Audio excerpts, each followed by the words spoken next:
warahmatullahi wabarakatuh.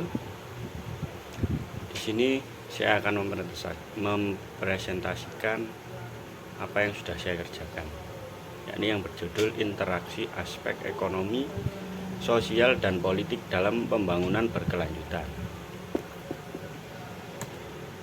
Yang pertama yaitu pengertian. Apa itu aspek ekonomi? Apa itu aspek sosial? Apa itu aspek politik? Pertama yaitu aspek ekonomi, berkaitan dengan segala hal yang berhubungan dengan produksi, distribusi, dan konsumsi barang dan jasa. Aspek sosial berkaitan dengan interaksi antar manusia dalam masyarakat. Aspek politik berkaitan dengan kekuasaan, pemerintahan, dan hubungan antar individu atau kelompok dalam suatu masyarakat. Dan pembangunan berkelanjutan adalah upaya untuk memenuhi kebutuhan saat ini tanpa mengorbankan kemampuan generasi mendatang untuk memenuhi kebutuhan mereka.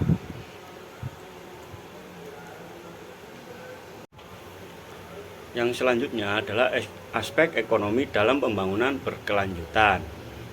Ekonomi berkelanjutan berfokus pada penciptaan nilai jangka panjang yang tidak merusak sumber daya alam dan lingkungan. Ada beberapa elemen yang penting. Yang pertama, pertumbuhan ekonomi hijau.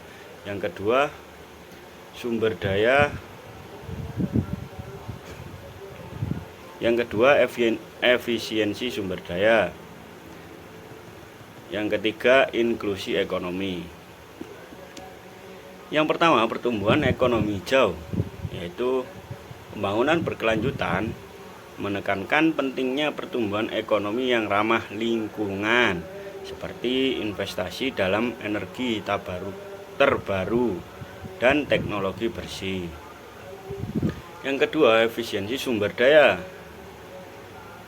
maksud menggunakan sumber secara efisien untuk mengurangi limbah dan meminimalkan dampak lingkungan.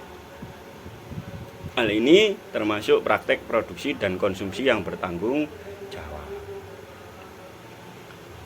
Yang ketiga, inklusi ekonomi. Pembangunan ekonomi yang inklusif memastikan bahwa manfaat pertumbuhan ekonomi dirasakan oleh seluruh lapisan masyarakat, mengurangi ketimpangan dan kemiskinan. Selanjutnya yaitu aspek sosial dalam pembangunan berkelanjutan. Aspek sosial berfokus pada keadilan, inklusi, dan kesejahteraan masyarakat. Pembangunan berkelanjutan harus mencakup yang pertama yaitu kesetaraan sosial, yang kedua pemberdayaan komunitas, yang ketiga kesejahteraan sosial. Mari kita bahas satu persatu. Yang pertama, kesetaraan sosial, yaitu mengurangi kesenjangan sosial melalui kebijakan yang mendukung pendidikan, kesehatan, dan peluang ekonomi bagi semua kelompok masyarakat. Yang kedua, pemberdayaan komunitas, memberikan masyarakat lokal peran aktif dalam pengambilan keputusan dan pelaksanaan proyek pembangunan, sehingga mereka dapat menikmati manfaat secara langsung dan berkelanjutan. Yang ketiga, kesejahteraan sosial, yaitu fokus pada peningkatan kualitas hidup masyarakat melalui akses ke layanan dasar seperti air bersih, sanitasi, dan perumahan yang layak. Yang selanjutnya yaitu aspek politik dalam pembangunan berkelanjutan. Kebijakan dan tata kelola yang baik sangat penting untuk memastikan keberhasilan pembangunan berkelanjutan. Ada beberapa aspek politik yang relevan, yang meliputi yang pertama kebijakan lingkungan, yang kedua tata kelola yang baik, yang ketiga kerjasama internasional.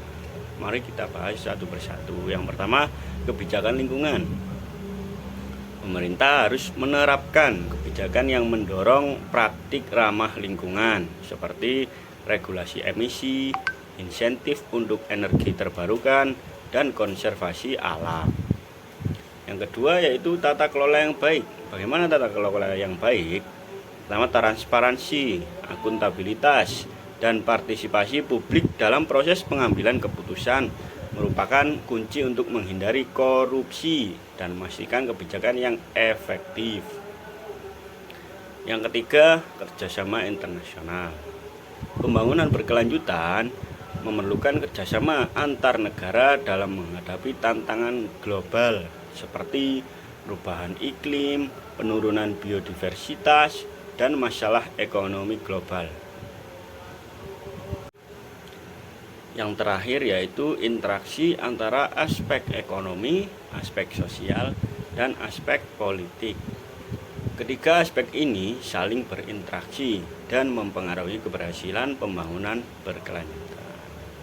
Pertama yaitu integrasi kebijakan, yang kedua partisipasi masyarakat, yang ketiga yaitu reformasi tata kelola. Yang pertama, apa itu integrasi kebijakan? Kebijakan ekonomi harus mempertimbangkan dampak sosial dan lingkungan. Misalnya, investasi dalam energi terbarukan dapat menciptakan lapangan kerja baru. Itu adalah aspek sosial. Dan aspek lingkungannya adalah mengurangi emisi karbon. Yang kedua yaitu partisipasi masyarakat. Keterlibatan masyarakat dalam perencanaan dan implementasi proyek ekonomi memastikan bahwa proyek tersebut sesuai dengan kebutuhan masyarakat dan mendukung kesejahteraan sosial. Untuk yang ketiga, reformasi tata kelola. Tata kelola yang baik memungkinkan implementasi kebijakan yang efektif yang pada gilirannya mendukung pertumbuhan ekonomi yang berkelanjutan dan inklusif. Itu saja dari saya. Apabila banyak kurangnya saya mohon maaf. Syukron, astagfirullahaladzim. Wassalamualaikum warahmatullahi wabarakatuh.